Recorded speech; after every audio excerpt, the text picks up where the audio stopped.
today's talk and seminar. And thanks for the young students who are going to help me illustrate a few things maybe later. I'll give you a little example. You're probably all familiar with that sort of thing. You have a student who's a good student, the paradigmatic good student. This person always does what you say. Yeah, it's great. Comes to the lesson, writes everything down, goes home and does everything you say, and she's doing well. And over time she's doing less well because she comes to the lesson and waits for you to tell her what to do. Because she's a good student. That's what good students do. They do what you tell them to do. And so over time it becomes actually a bit concerning because this student doesn't actually do as well as you think should. What do? You can upset that student or try to expose that student to something new, or you can say to the student, hey, you don't come here to be a good student. You come here to be a learner. And a learner means you've got to do something yourself. You don't come here with problems. You come here with solutions. I sort of have done that on occasion. I've said to students, hey, I'm not interested whether you have a problem. So a good student might come to the lesson and say, oh, I have a real problem with this passage. I don't know the fingering, or I have issues with intonation here. And you have to say to the student, oh yes, okay, I help you because I'm a lovely teacher and I want to help you because that's why I love my job. And so you go and you say to that student, okay, yeah, here, that's the fingering, or that's what you have to do, and these are the exercises and stuff. But then you think about it and you have to say, well, hang on a minute, no. The student should come here and figure all that out already, or at least as much as possible, at least show that they've figured it out. Because if they don't, they can't actually learn properly. They don't actually learn properly. So you have to maybe say something really cruel to the student and say, don't come here with your problems, fix it. And then come to me. I give you the problem and you come here with the solutions. So you can see where I'm heading. In a way, it's all related in some ways to the modality of our teaching. I want to explore a bit today the issue of group teaching. If you mention group teaching in an institution like ours, people's alarm bells go up. They say, oh, what's he doing? Is he trying to get rid of one-on-one?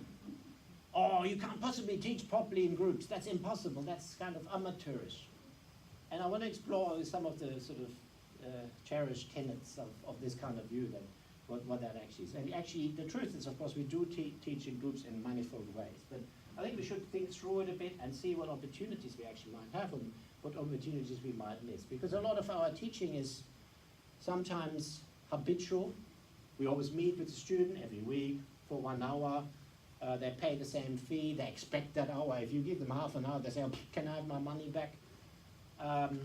Or you can think, well, actually, you don't need a lesson today. You don't need a lesson this week. And the students say, oh, don't you like me anymore? That kind of thing. You know, they think it's a question. You must come for a lesson. Or, yeah, I mean, you know this too. We come and a student comes and I haven't actually practiced this week, but I thought I'd come and see you anyway because you're such a nice person. And you think, damn it, I really had needed that time for somebody else. So it's kind of related to our habits of doing things, and very difficult to change, particularly if you teach in an institution. So if you teach in a school or in a place like this, you can't suddenly say, oh, I'm only going to teach in this way, because students will say, well, how is that equitable? You know, I'm getting 13 lessons a semester, one-on-one, and this way you are offering me, 3 hours a week in class. How is that equitable? And actually, maybe the 3 hours a week in class might be much better for the students' learning. Might be a lot more going on there, and there might be a lot more opportunities. I don't know. I'm not going to say that that's what we should be doing. I'm just going to try to explore some of the issues surrounding it, so maybe we can experiment a bit. And some of you might already do that anyway. So I usually start out a bit with some kind of a reflection. What is we're actually talking about? So I talked a bit about the current model in which we are teaching. It's known, usually as the one-on-one. Of course, there are some settings where people have group classes or small group, say beginner classes particularly. And I think that's, I want to talk about it some more later. And of course we have group classes here too, performance classes and orchestral sectional. These you could actually consider as group classes in a way. But we always see them a bit inferior. If if you want to work properly, you need one-on-one. That's what people say. You really need one-on-one, and there's some truth to it, of course. But I'm interested in limitations of both modes of teaching and learning, particularly. I'm interested to explore that. And I'm also interested maybe to see what might be a good balance in how we determine that. What are some of our challenges in all this? So let's start with what we're actually doing when we're teaching.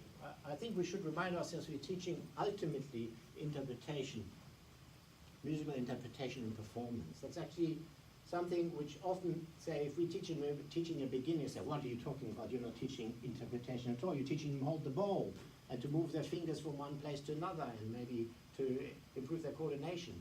But none of this, of course, is self-sufficient. We're teaching interpretation of music, even to a beginner. You give the beginner a sheet of music and you say, play what's on it. Translate these black dots into sound and feeling and expression. That's what we're doing. That's called interpretation. And ultimately, that's what we're teaching. All our skills have to be arranged in such a way that they will serve that aim ultimately well. If we're teaching a student in a way that they cannot use their instrumental skills, for example, for the purpose of musical interpretation, then we haven't really done a great job. And sometimes people say, well, actually, you know, we're spending so much time teaching technique and technical issues that we forget after 2, 3, 4, 5 years that actually we do have to teach musical interpretation. We have to have the situation where a student looks at a piece of music and says, I can make sense of that. And I can make sense of that with my instrument. And even I could make sense of that playing together with others. The way we teach sometimes, I think, is obvious when you have people of sometimes very high instrumental level who cannot play relatively simple things in an orchestra or in a chamber group or something like this. I say at sight unseen. So it's something to think about and remind ourselves that we actually teach musical interpretation and performance. What happens then? I mean, of course we want students to learn, and I think the thing to point out here, first of all, about learning of the student, it's autonomous. The student has to do it herself. Sorry, folks. No one can do it for you. You've got to do it yourself. And of course, in any teaching learning situation, it's actually the teacher that learns as well, autonomously as well. But the teacher has no choice. The teacher is always by herself, if you like. But the student always comes to the lesson and thinks, hey, you, help me. Help me. I pay you. Tell me what to do. Fix my problems. Yeah? But actually, the fact is, I'm afraid, students must learn autonomously, as we all know. I've already talked a bit about this. Do we teach interpretation to the beginner? Yes, we do. We of course approach it differently, but it implies, it has strong implications for our method of teaching. So we cannot just say, get stuck on the movement itself or something like this. How do we actually learn this business of playing an instrument? There's quite specific tasks. They are quite specific tasks. It's an embodied activity, and we have sort of somatic cognition. We know how to shift. We know how to do a string crossing. We know how to imagine a musical phrase and at the same time move the bow in such a way that it comes into being. So that's a kind of embodied knowledge, they say, the cognitive scientists. Could you just maybe open the door? It's kind of embodied cognition. So that's actually very important because we learn that in a very different way from say, learning Latin or learning bits of biology or something like that. It's not theoretical knowledge that we have, it's what they say often first-person knowledge we have to impart. And it's not only knowledge, the knowledge is actually kind of a substrata. What we are teaching is capacities, attitudes, skills, practical skills, and not just practical skills in terms of how you can move your hands and fingers, but of course, as I tried to say already at the beginning, we're teaching the whole interface between the imagination and the body in this particular activity.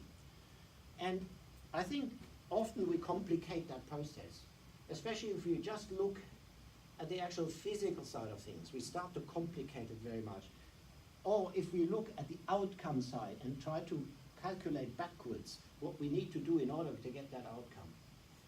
And what I want to suggest that and I've done that in the previous talk with some of my models about performance, what I want to suggest is that we have to really go back to a very simple model which says the idea comes first.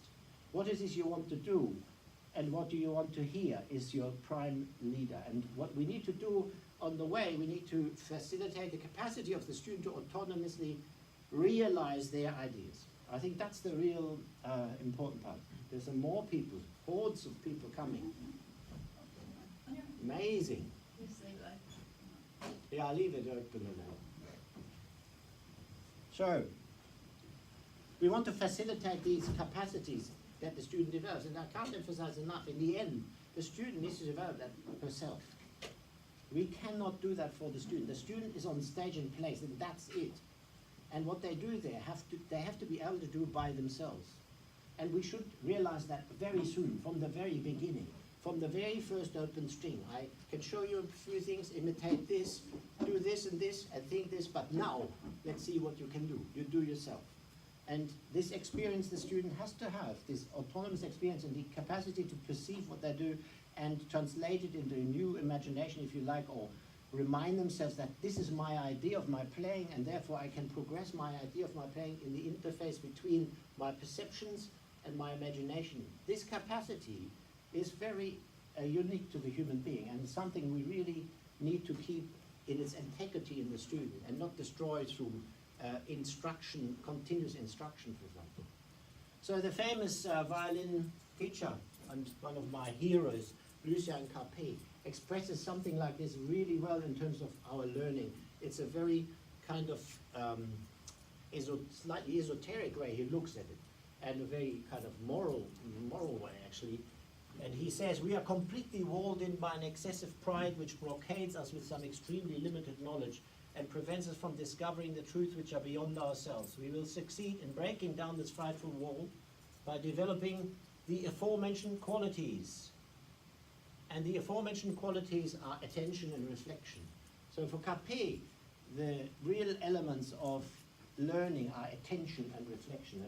And it's interesting, the sort of methodology I'm trying to propose is that really what we are doing when we are teaching is we're assisting the student to structure their attention, and to structure their attention in a temporal way, and also in a kind of multi-dimensional way in terms of back and foreground attention. So in that sense, we're giving the student the capacity to direct their own playing. The mode of teaching in which we do that becomes quite important, of course. Of course, we can do many things in many different ways. We can do things with people in a whole group of people, and we can do things with just one-on-one. But we actually can suddenly realize, if that's the task we have, structuring of attention, autonomous structuring of attention, then maybe we'd be better off to have a setting in which the student is more responsible for their behavior and more responsible for their actual performance straight away, if you like, and also in which the student is exposed to multiplicity of feedback systems where the solution is not always present straight away. So where the solution actually has to be found a bit more. As a teacher, we always have the temptation to give the solution, to give the answer. And in a way, that is a good thing. In a way, that is a bad thing, because the bad thing leads to what I've described before. It leads to this attitude of the student that when they make a mistake, they look at you instead of doing anything about it. And they say, hey, I paid you, tell me what to do. And that is, of course, we know in the long term not good for the student. It's also not good for us. So let's say, structuring of attention, what do I actually mean about that? It's our attention that determines our psychophysical interaction. You can illustrate that already very simply by the simple example of how you move your arm. How do you move your arm? How do you move your arm? How is it possible, such an act of extraordinary accomplishment? Well, you pay attention to it, you imagine how it moves, and it moves. It's very different, of course, from your arm being moved by somebody else, because that can happen without your attention. So somebody bumps into you and moves your arm. So you're not paying attention. Hey, what are you doing here? But if you want to move your arm yourself, you have to pay attention. And more than that, if you want to move your arm in a specific way, in a particular way, which of course we're doing on the instrument, you need to pay attention to specific things, in specific intensities. If you pay too much attention to your arm, perhaps, it won't move. And we know some of this phenomena. It's a simplified example now, but clearly we need to have a capacity to pay attention at particular points to particular places of a task. And if you pay attention too late, for example, we also are not going to do well. How common is it? How many times have you seen this? A student plays, looks at it and say, "Oh, what did I just do?" This kind of surprise on the student's face when they just played something they had no idea what would happen. And this kind of is a methodology. It's kind of a randomness at the beginning of our behavior and then complaint at the outcome end. So we build a methodology of randomness and complaint, which is kind of like gambling and dysfunctionality at the end. Yeah. So this is something which obviously, in a way, it's quite endearing because we say, "Oh, just have a go. I'm just going to have a go at this," and that's good because we might discover something really important which we couldn't have known in this way. So we do experiment and we say, "Oh, how does this feel?" But unfortunately, we don't stop there. We keep doing stuff all the time without actually thinking and embedding it into our actual intentionality. So back to intention. So attention actually develops everything we do. It develops our technique. If we want to, for example, change our bowing, or we want to change our movements in our left hand, we need to pay attention. We need to actually support that process continuously with attention. Now, it's very important to distinguish a few things here, because you can say, "I'm paying attention because I'm doing something wrong. I can see it. It's stiff. My hand is stiff. I can see it. I'm paying attention." No, you're not paying attention, because you should have paid attention before it gets to that point. So in other words, your attention is a loose cannon. It just happens at certain points after the event. But you should have paid attention before. You should do your action in such a way that you already conceive it, which is a different form of attention at a different time, if you like. Yeah, does that make sense? It's very important we remember that, because that's the basis of our skills. And we can work sometimes for years on some feature in a student's playing or our own playing, and we'll never get to a point of improvement because we never shift our mode of attention. We're also looking in this direction and saying, "What's happening there? I can't see it." Well, hello. That's the difference, yes? So we need to, in some ways, often turn the student's attention to specific things. So attention develops interpretation. So you know a simple thing. How do you phrase? Well, where is the turning point of your phrase? Where does it go to? Where does it close? If you start a phrase and you pay attention to the turning point, you suddenly play it completely differently because you have a different musical momentum. Simple example. We pay more attention to our inner representation. Imagine this phrase in a particular way in which whatever. Suddenly the student plays differently. We work on this attention. Attention also changes the dialogue between our imagination and our perception, which is so important for us. Your student plays and says, "Well, I know it's out of tune. I can hear it, but I can't do anything about it. I don't know. I can only sit here and absorb your criticism and say, 'You are playing out of tune again. Can't you listen?' 'I'm listening, for God's sake.' Well, it's not the listening that's at issue. At issue is the pre-listening. The listening might actually be detrimental to the imagination because the listening induces such a state of anxiety that the imagination cannot work. So here again we have the structuring of attention. And then of course look at something as simple as practice. A student practices and comes to the lesson and you say, "Well, you practicing?" Yeah, I'm practicing, and you believe it and it's true. And then you realize the student hasn't paid attention to any of the things that would actually improve their playing. And then a student comes and hasn't practiced and has paid attention once or twice and has improved. So, what does that say? What does that say? It means we have to be careful in some ways to privilege practice over attention. Yeah? And say, "Oh, you just got to practice. You've got to practice more." Well, if you don't pay attention and don't structure attention in your practice, then you might play worse. Yeah. And of course, we teach a lot of this stuff. Actually, when we teach a practice strategy or we teach practice strategy, we should be teaching modes of attention. Practice this without your bow, so you can pay attention to your left hand and really work with your left hand. Or practice just the bowing schema and just pay attention to the form and pay attention to how the bow works with the form, etc. So we isolate things, make them simpler. Practice slowly, very slowly, to the point where you can actually feel everything that happens and imagine what's going to happen next. So your flow of your attention is organized. So much of our work is a disorganization of attention because we are reactive to this randomness, which I've sort of tried to describe. So we do work a lot on these things, of course, already. And we do recognize that the learning of the student requires the structuring of attention, and it requires us trying to facilitate more and more of that. If we distract the student by saying, I'm here, I have the solutions, don't you dare do anything by yourself, I will tell you exactly what to do, you must only hold your finger here or there, blah, blah, everywhere. We actually shut down the attention of the student, and that has happened too.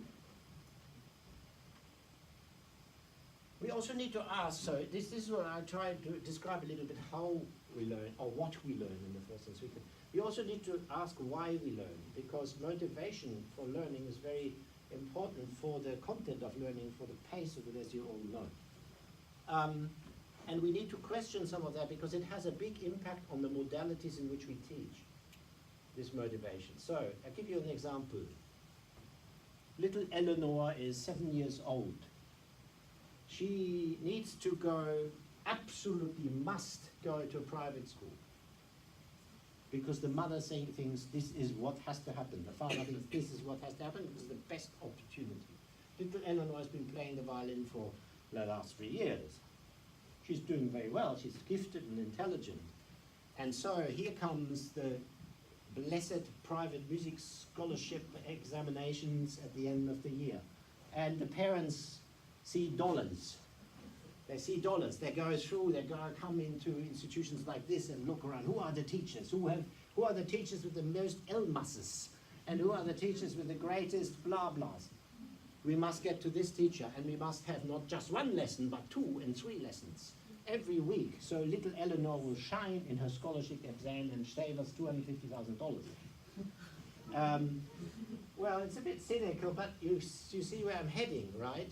So one-on-one lessons suddenly become very important because 1 lesson is good, 2 lessons is better, 3 lessons is even better. 1 teacher is good, 2 teachers maybe. Cover yourself. We all know this, let's not go further. But if we're learning because we want outcomes, we want opportunities for our other aspiration, our learning changes, our attention changes. And we as teachers, of course, know that we need to work on that with our students.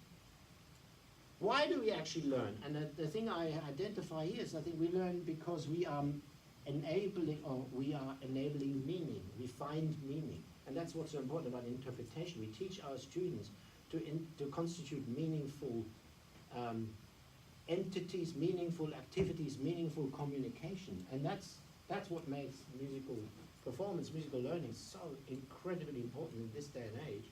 And we have to remind ourselves of that. When we do, and we suddenly realize, then we also realize that that meaning is fundamentally constituted autonomously. And therefore, we're going back to the beginning of my kind of argument. We need to, from the beginning, tell the student, hey, you are in charge. You have to make sense of this. If you want to learn this language, then you better understand the sentences that you speak. And you become fluent in the pronunciation, everything, because you are going to say stuff. You're going to use this language and speak with it, if you like. So this constitution of meaning, which is at the basis of our activity, is very important. We must, in a way, I feel, we must remind ourselves and our students almost every lesson about why do you come here? Why do you do this? It's because you are finding meaning in black dots on a piece of paper. Why do we learn? Of course, I said already just then, one of the main things is communication of this meaning. In our art form, there are 2 sources for this activity. which have always been in a certain way in tension. There's the artistic side. So the artistic side means basically this predominance of form and expression for its own sake. L'art pour l'art. And that's very important, but it actually drives a lot of aggression in our pedagogy sometimes. You have to be perfect. You cannot make any false accent in Mozart. Mozart has to be played in this style, in this way. If you don't, then you are no good. That sort of stuff. Yeah, we have this stylistic canon, which is at the basis of it, and that has a certain validity. But the other side of our music is social. Already the 19th century knew this, or 18th century said the first utterance of music is an utterance of man to man, a recognition of humanity. So the roots of music are not artistic, the roots of music are social. And we live with this kind of tension. We say to our students, yeah, go to the youth orchestra, it doesn't matter how you play as long as you had a good time. And you can talk to people and you make music together. It doesn't have to be in tune particularly or do this. Just enjoy yourself, and that's a good thing. Yeah, having a go at things, improvising, playing, whatever, just for the fun of it, and making, just having a good time and not thinking all the time whether you're playing out of tune or whether your bow distribution is ideal or something like that. And when we think about that, we realize also there's a kind of impact on our methodology and our modality of teaching, because, of course, one-on-one, in a way, is socially pretty dire. An old man like me and then a poor young person of 10 or 15 or 20, and that's all they get. And that's, it's kind of, it's not necessarily so much fun, you have to spend, and then on top of that, I guess there's a very distinct purpose in this one-on-one thing. You want the skills, you want the quality, you want the improvement, and you don't come there for the fun. I've already said, if a student comes and says, I haven't practiced, I just want to have a chat to you and have a good time, you say, okay, 15 minutes, goodbye. No, not quite like that. But you see where this is heading as well. So it's, there are other situations where the students suddenly learn because they are not one-on-one, but they are together with their friends, and they look at each other and they make music together, and the tutor of the section of the youth orchestra says something and suddenly it clicks and they can do it because they see their friend do it, and then suddenly something connects and they can do it. But they have found that themselves. It's not like your 100 Shevchik exercises over the last 6 months actually have achieved anything. It's their own doing, and it's actually a social trigger that has enabled them to do it. What's interesting, I find really interesting to look at historical examples, how we actually, I've listed a few, how people actually learned in the past, because it's been very different. Think of somebody like Spohr. Spohr grew up in a small duchy in Braunschweig. He basically picked up most of the things that you needed to know about violin playing more or less by himself and from sort of lessons around the place. And then he heard Rode play, and he wanted to study with Rode, but Rode didn't have any time. So he said, you can join the tour of one of my students, Eck, and you travel with him and you just play some duets and you learn this way. And that's how Spohr studied. He traveled with Eck. His duke gave him a bit of a stipend. They went for 4 months to Moscow or something, did concerts and played duets. And after that, Spohr had absorbed all the things that he needed to absorb for his art. That's how he learned. It's kind of apprenticeship learning. Yeah? Look at Bayot at the French school. Bayot was the founder of the French Conservatory. Well, founding generation of teachers. He would only teach in classes, 8, 10 students. He would be there, the student would play in front of everyone, and then he would say, this is wrong, this is wrong, this is wrong, this is wrong. And I think sometimes they would hit them. Yeah? And then the students sit down. Yeah, Annie, that's a good idea maybe, yeah? So then they sit down, and next one. And actually, Josef Joachim's report also is his own background is like this. He grew up in Hungary in some village, and the gypsies basically showed him how to play the violin. So it was like at the back of the barn or something, and this is how you hold him. Yeah, I can do that, that sort of thing. And then he went to Vienna, where his relative, I think, uncle Böhm, was a violin teacher, and Böhm said, well, you play string quartet with me. We play string quartets, and I gave him a don't study every so often, apparently. And that was it. That was Josef Joachim's training. He played string quartet with his teacher, and after a couple of years, he knew everything he felt he needed to, and he was one of the great violinists of the 19th century.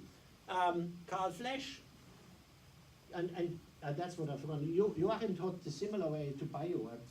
Joachim had something like 200 or 300 students, but you obviously couldn't teach every week.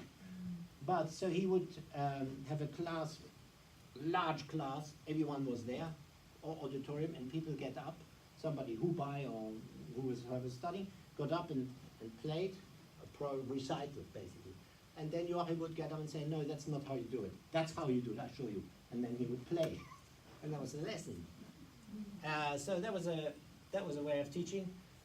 At that time, I mean, Flesch is very sarcastic about Joachim. Basically says he was not a teacher at all. He taught all the wrong technical principles. And of course, Flesch was the first person who started to really, in a positivistic sense, analyze all aspects of violin playing or string playing in this sense, and then started basically to presuppose that his students knew all that stuff. So he only taught in master classes in Baden-Baden. So this was like, you had to be prepared everything. If you didn't memorize anything and didn't play your stuff, you wouldn't, what's the point of playing? So he would only really teach the artistic levels or things like this. So he also only taught in groups. Now, I know this is a bit kind of peripheral to a lot of our work, basically, because, you know, you could say, well, how am I going to do that with a beginner who is in second form? But let's see. We could talk about this. And then we have 20th century things, 20th century developments which are suddenly very different. Think of Suzuki, this imitation learning which uses the oral model and then large group performances and trying to, through osmosis, basically acquire these skills.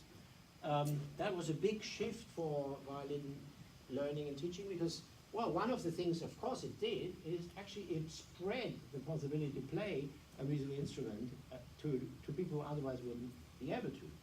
And I mean, one of the things why I'm thinking about this topic is because I feel there are areas in Australia where it is not possible to have one-on-one teaching for economic reasons, also for reasons of population. So you're just not going to get as many violin teachers as you will need for the population. And so there are a whole lot of reasons where you want to develop a methodology where you have to really work in groups.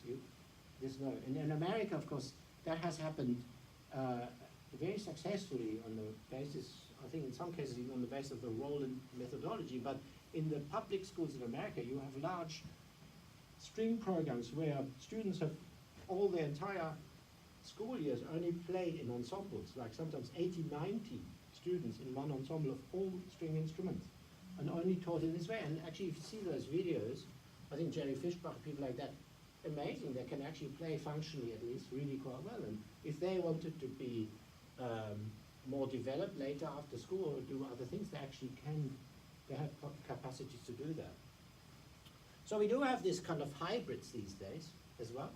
As I said already, you know, people go into youth orchestras or they do class type of teaching, and the hybrid has been suggested. Say somebody like Otto Csender, the Hungarian pedagogue, he says it's much better for a child of primary school age not to be with an adult week after week, but to actually have a learning situation in which his peers or her peers are also present, because it's a much intimidating situation to have an adult and a primary school child all the time in this situation, and the learning is not free this way. And I always found that very interesting. So Otto Csender recommends a hybrid model by which the student has a little bit of individual lesson and then group lessons. I want to think about what happens in lessons before I go on and talk a bit about the opportunities in groups. What actually happens in the lesson, in the learning? Well, there's a model which we sort of understand as being the scaffolding model of learning that we can use in order to understand what happens in lessons. Especially if we remember my first point where I said, look, learning is autonomous, effectively. The student has to learn herself. So what do we do as teachers? If learning is autonomous, and we basically really can't tell the students anything without the student translating that to the internal processes, then what should we be doing properly? And the scaffolding model basically says, well, we should be doing a number of things. We should acknowledge the achievements to make sure their student has a marker to say, yes, that's what I did.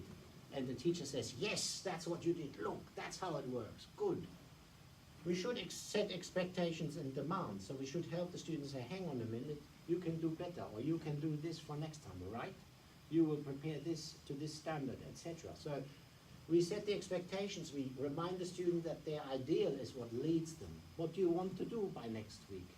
Do you want to learn the whole exposition? Yes, that's the way to do it. We can, of course, provide learning strategies. But what I'm saying, lessons shouldn't become analytical graveyards. So you have to, the student comes out of the lesson and says, I have a lot of work to do. So many problems. This and this, but I have a good teacher, because my teacher, first of all, told me all the problems and told me all the solutions. Then the student goes home, forgets most of this, comes back, tries really hard because they have a really good teacher and they really like their teacher because the teacher works really hard. So they really work hard and they keep all the problems and they might find some of the solutions on there, get frustrated, come back to the lesson, and the cycle starts again from the beginning. So lessons are not analytical graveyards. Lessons are opportunities for the students to leave and say, this is what I can do. I know what it feels like, and I know it improves me. Now, it's not a question of 3 months, 6 months, open strings. No, I can do it now. And if I do it, then it will work. And the teacher, this sort of clarity is our responsibility to say to the student, hey, very simple. You pay attention this way, you can do it. You just saw it. Now, you do that at home. You have a choice. Either you do it or you don't, but don't come here and complain. So if we teach this way, we can really show the creativity of learning as a kind of reinvention of the person. It's not problem solving strictly, because we actually do away with the problem. And we show the student, this is how you can do away with the problem. Right? It's not a question of solving a problem and then running around all your life saying, I have problems with intonation, but I have done something about it and I've worked hard and now I have still problems with intonation, just not as many. That is not a great improvement, actually. Affirmation of purpose, organization of work, that's what we do in a lesson. We say, okay, you got to do this. First of all, affirmation of purpose. Yes, you want to do this, you want to accomplish this, you want to do this, you have a youth orchestra audition or examination or performance, etc. And it's a good thing because you can learn how to interpret and perform, etc. And this is what you have to do. When are your school exams? Okay, you can't practice much here, practice there, and then do this. Maybe try this. What else do you think you should do? Clear path. And, very important, containment of frustration. That's what we do in lessons. We enable the student to mitigate the reaction to their own playing. Because one of the most destructive things that people have, which starts very early, is they pick up the instrument, they want to play. They're 6 years old, they want to play the violin, they thought it was really cool. So they go at it, and it doesn't sound like anything than what they heard on the video. And so they go at it again, and they are frustrated beyond belief. Or they love double stopping. They listen to violin music, and so they get their first double stop exercise, and it sounds horrible. So they think, oh no, every third, no. So what do we do about that? Well, we need to mitigate that frustration. We need to make sure that the student has a strategy, knows a strategy. First of all, pays attention to their reactions in a way, and then has a strategy to bypass them, to actually sideline them. And there are some simple strategies, mostly related to silence, that can actually do that.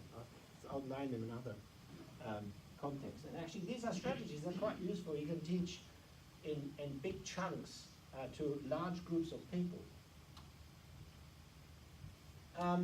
In lessons, we know, and that's one of the what happens in lessons, we know that there is a change to a lesson and it's dynamic if somebody's listening. Why is that? Because, strictly speaking, there shouldn't be, but there is. There's both documented changes to the teacher's behavior and also documented changes to the student's behavior. And some of those changes are very beneficial, actually. Because suddenly the teacher can't yawn and carry on and just check their text messages because they know there's somebody sitting there. And the student also feels, oh, there's somebody sitting there, I better play properly. Or better not be too rude to the teacher. That person that's sitting there is also, obviously, it depends who that person is. If that person is the parent who is very hands-on in the home learning process, it can be a pretty bad thing because the student feels really cornered. There's the teacher, there's the parent. Now they're wedged between those two power factions and they have nowhere to hide. So that's something to think about. But actually, if it's a peer, it could be different. They might find there's an ally there, there's somebody, or there might be competition. They think, oh, yeah, I want to do this as well. So there's a social change in when somebody is observing, present, merely present at the lesson. And that is a change which we, in a way, could use as teachers to our advantage, or if we are thoughtful about it. And that's what that's some of the things. And apart from that, if you had the opportunity, I want to show in a minute. Yes, I want to show that in a minute. If you had an opportunity to work with more than one student, we can actually do musical stuff that can settle some of our skills. So even simple things in scale. I will show you later. Yes, that's right. Basically, what I said before. So one of the challenges in one-on-one lessons is really summed up there. The student often says, well, I don't have to pay attention because the teacher is paying attention to me and he's paid for it. And it's his job. It's not my job to do this. And I'm waiting. I'm just waiting here. I'm following orders. And that's really, if it's come to that point, then we have an issue. And we must do stuff to really challenge the student on that level. Basically, what we need to do in a way, is expose the student to a curriculum and then give them the skills, mental skills, to actually direct their work. As simple as that in a way, because we don't really need to give the student any more information except scaffold that on the way. So if we take just the curriculum as our main driver, then we can look at the modalities of learning in a dependent way. So it's not the one-on-one lesson comes first, but actually the curriculum comes first. And in that sense, it's very simple. If you look at the curriculum, say, take the flesh curriculum division. Flesh has this idea, there's 3 bits of curriculum. So there's the general technique, which is basically exercises and stuff, fitness stuff. There's applied technique, which is studies, mainly, and then there's repertoire. So if we take the curriculum, we can see that general technique you can teach to groups of 12, 15, 100 people if you need to, in a way. And applied technique, even to a certain extent, repertoire becomes a little harder because everyone plays different pieces. And if you have a group of 4 people sitting down and one person plays the entire Sibelius concerto and the other saying, it's not that interesting, or even. So there's an issue there, so repertoire. But there's also an opportunity, if you think, because if you had a group lesson on repertoire, the student would be on notice that this is a performance. You can't actually come to it like a student came today and said, I actually haven't practiced it, but I wonder if I could play it for you. Why? I mean, and then it comes, and I said, why? And he says, I have an issue with fingering. Well, try first to solve it and then come back. If you can't do it, then maybe I'll consider helping. But you do it first. You put your best thought to this activity. Because that's in the end what you have to do on stage, right? You have to put your best thought, your most focused attention to the activity. If you don't do that in preparation for the lesson, when are you going to learn it? It's not going to fly from the sky. So, in a way, in repertoire classes, in performance classes, we can actually put the student on notice and say, hey, you actually got to play properly as well. And then we can look at, so this we could look at the curriculum and say, well, bits of the curriculum we could easily teach in many different modalities, and sometimes more beneficially in many modalities. For us, why should we show a student over and over again how to do spiccato? Over and over again we show them how to do spiccato. Everyone, one by one. How inefficient is that? Why don't we just do it in a class, in a technique curriculum class or something? Okay, and that's where we come to the next point, where we look at, let's look at skills. Yeah? So we have certain skills at the left, for example, or certain skills in the bow, etc., which we need to develop for coordination. A lot of that stuff we can easily do more efficiently, much more efficiently in group classes. So dexterity on the left. We don't have to use the bow necessarily to get our fingers moving, even for some shifting practice and stuff like that. We don't even have to make any noise in that class. So this sort of stuff we can teach. We can, as I said, even performance, things like projection, resilience, the skills we want our students to acquire. Because we're teaching one-on-one all the time, we never ever get the chance to develop that. Maybe they play for their grandma once every term or something, but that's not enough. If they had a group lesson, if they had a performance class lesson every 2 weeks, wow, they would actually acquire resilience. They would actually acquire a lot of playing, competence on stage, which is in addition to their instrumental skills. And they would also understand that their actual performance is what matters. It's not they come to the teacher and please the teacher and say, the teacher says, it's gold star. Well, that's all very nice and very good, but in the end, that's not really the end. The end is here, in front of an audience, a public situation where you actually play with a great focus and people say afterwards, wow, that was really awesome. And that's an experience. If a student doesn't have that, their motivation level is totally different. They don't see the why that I've tried to explain before. They don't actually see that there's a communication that has some impact on people. So I think we have to rethink some of that in our modalities of lessons. So let's see. Spend a few minutes on group teaching, and then we might do some conceptual stuff with the wonderful students that have come today. So what configurations can we have? As I said already, we can have small groups, 1, 2, well, not one is not really a group, but 2, 3, 4 maybe, especially on the beginner level, I think. We have performance class groups or work groups that are like performance class groups. Of course, logistic things, I guess, to establish that. We have ensembles. I think a really good thing is you can have a violin ensemble, cello ensemble, double bass ensemble, can meet every so often, and you can do stuff with that. It loosens up things. If you have students and they have sort of generic issues sometimes. None of them can really do a proper Modalities or something. And you say, okay, I'm going to arrange this piece, I don't know, Hungarian dance or something, and for a double bass ensemble, and then all the double basses in my class, they can do the Hungarian dance, and we practice our Modalities, something like this. Oh, I use this Schubert Taubenpost, that Schubert lied. That's a really good rhythmic study. There's a 2 violin version, and it's a really good rhythmic study to get that 6/8 Beethoven 7 rhythm established in people. You can just use it as a duo or as a violin ensemble piece. And people have to really work at that, and then when they do it together, it's a completely different experience. So it takes it away, this theoretical stuff. So ensemble groups are actually really good.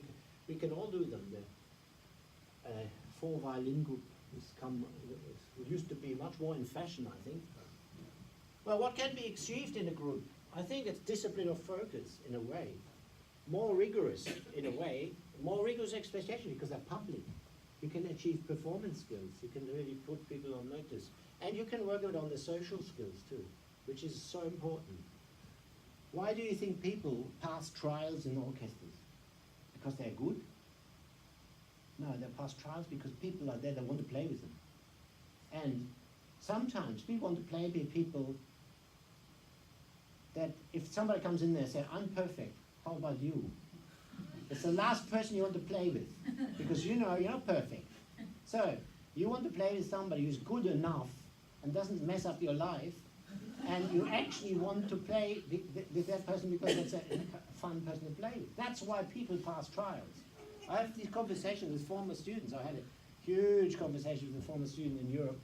And you know, it's very difficult for young people sometimes to understand that, but that's why people want to play music together, because they like each other. Of course, you have to be good enough. If you're really messing around and creating problems for your neighbor, so who's already got problems, then it's not so nice. Even you can be a nice person, but if you rush or you panic or do things like that, and you give us a feeling that, oh my God, that chair is going to explode any minute, then I don't really want to play with you. I don't feel too comfortable. But if you're settled enough and you kind of radiate a sense of confidence, and which is not overbearing, and you have enough responsibility for your own problems. You take care of your own problems first before you go and tell other people what to do.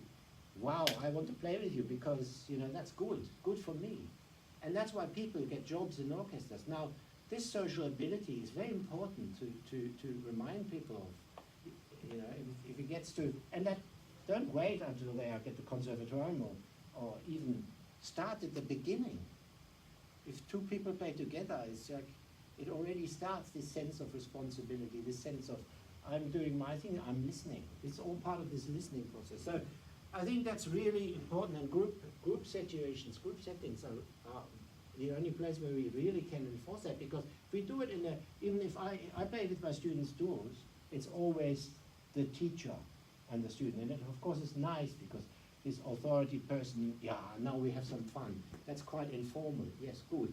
It changes the situation, but it's not the same in comparison to 2 students or 3 students playing together just by themselves. So it's obviously not the same. So we can't simulate that on one-on-one at all, this kind of development. And I think there can be a lot more creative variety also for us as teachers in our methodology, because we suddenly think, oh, these 4 people, this person has issues with their violin, this person has issues with their shifting, this person needs to play with more singing and blah, blah. No, I'm going to devise something why did you do this way? Why did you play the scale this way? Or something, even in the technical setting. Your creativity is going to be challenged more. There are challenges for sure in group classes. I don't need to tell you that, because there are already challenges in individual lessons. Social ones of social nature, but I think we just have to have ground rules and say, that's what we do in this class. If you want to go and fart, go outside. If you want to be rude, and I'm sorry, that's not on, then you can, whatever. You don't have to be too punitive, but you know what I mean. It's kind of, it's important you have a sense of authority, but at the same time leave the group to, in a way, determine their pace to a certain extent themselves. You have differences of skill levels possibly, so the students have very different skills, but if you look at some of those methods like color strings and stuff, they have really interesting ways to structure the material where you have different voices. Some people really play very simple things, some people play very much more demanding things, and a concept like this could be easily adapted to structured progression of a technical curriculum, for example. And there's an issue, of course, with maintaining the listening and the attention, because in the group there's a distraction. But I think you can mitigate that if you have a good pace as a moderator, if you like, and also if you don't carry on too long. So, I mean, if you want a group class that goes for an hour and a half and people fall half asleep, then that's not really effective. But, you know, half an hour or something, yeah, suddenly with a real purpose. So there have got to be some ground rules, and there's got to be some purpose. You as a teacher, we as teachers, we set that task, we can moderate, direct the attention, and we can obviously develop the curriculum material. And we put it on the student to say, you take responsibility for your work. That's why we are coming here, everyone, 4 of us or 3 of, and you contribute to the class thoughtful way. Yeah? So if you have a performance class and you say, okay, everyone can say something, what they thought or what the person can improve or something like this, that's great. But you make ground rules for the comments, obviously. You say, I want you to think about one particular thing, or you make it an exercise and say, how do we develop sound from what we heard in the class today, or something like this. And then suddenly the student has to start really thinking through their own work. And so the maintenance of attention is the students responsibility. We are not there primarily as the entertainer for the student, and we are not primarily there to stimulate the student's attention. The student has to learn that themselves, because that's what's going to happen on stage. When we play, our attention has to be renewed, and we have to have the capacity to do that. If we teach a student an idea that they don't really have to pay any attention unless the teacher pays attention, and they don't have to do anything that's boring because it's boring, then we have to say, hey, hang on a minute, how are you going to survive on stage? If you have no capacity to ignite your attention, to actually direct your attention, you can't survive on stage. You can't actually do what you need to do. So the maintenance of attention is really important to teach in that sense. So there are some practical ideas. You can have regular technical topics class, scale class, we might do a bit of that. And etude performance class, I always think, hey, they would practice. And they say, every week everyone has to play an etude in front of their peers by memory. Hey, I've even thought in this place, we have to mark students, right, every semester. I thought, very simple. I do this system. 5 points or 10 points, no, say 5 points per etude performed by memory gives you the mark. So you play 20 etudes, you get 100% from me. Yeah? You play 3 etudes, you get 15. Fail is 49, okay? So you've got to play at least 10 etudes. Why not? I mean, it's simple, isn't it? What do you think? You support it? But actually, let's face it. I mean, it's very simple, but that's where the skill is. It's like in school, we used to have to do that. You read 10 books, you get a mark, right? When I was in high school, because people said, oh, no one is reading. You read 10 books, and you have to write a summary or something. You read 10 books. It's a simple thing, but I mean, if you don't read, how can you study literature? If you don't play anything, how can you be a musician? Yeah. So in that sense, if you don't do your work, even in that simple way, well, there's no beginning. So I love this thought of, I've done them, and I think they're great things. You can have interpretation class, or if it leads up to an AMB exam, you have people of similar grades, and you can do discussions on certain repertoire and how to play it at this point. And you can even do a bit of general knowledge at that point, which is really good, and get them organized. Or you can, I mean, I don't know, it depends on the appetite of your parents or our classes, and say, look, bring somebody in who will work with you on the general knowledge side of things, and thus run stuff for you. It's much more beneficial than having to do all this yourself. Ensemble class, or one thing which can work quite well, so overlapping lesson times. So you have somebody comes at 4, and then next student comes at 4:30. So 15 minutes watching and listening, and 15 minutes doing stuff together. And I want to show you now, that's about it, I think. I want to show you, with the help of the students, a few minutes, what some of my ideas, especially on the, I guess, technical level are.